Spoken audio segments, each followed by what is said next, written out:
South Africa has tough decisions to make going into its next budget, as the nation is in its first recession since 2009 after several years of low growth.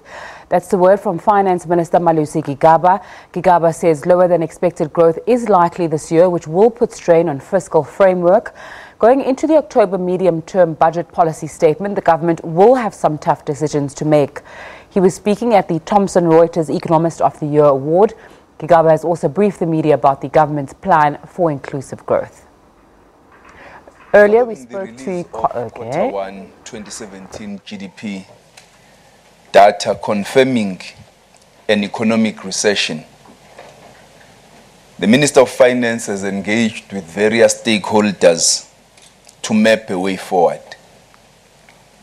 It is acknowledged that failure to set the economy on a higher and more sustainable growth path will disadvantage a large portion of our population and undermine efforts rapidly to address unemployment, inequality and poverty.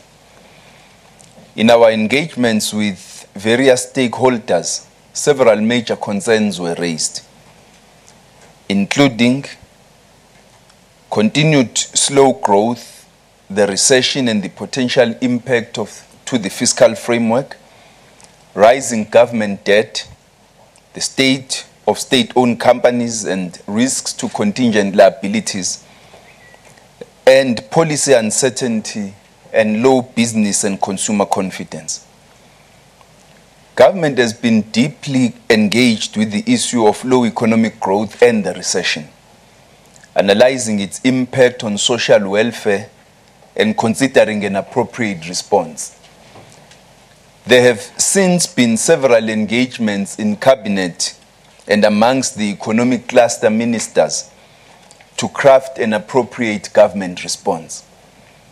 The President hosted a meeting of several ministers on the 28th of June 2017. At the meeting, the President stressed the urgency of a coordinated response, and to this end, an agreement was reached on implementation timelines for key structural reforms related to the 9-point plan.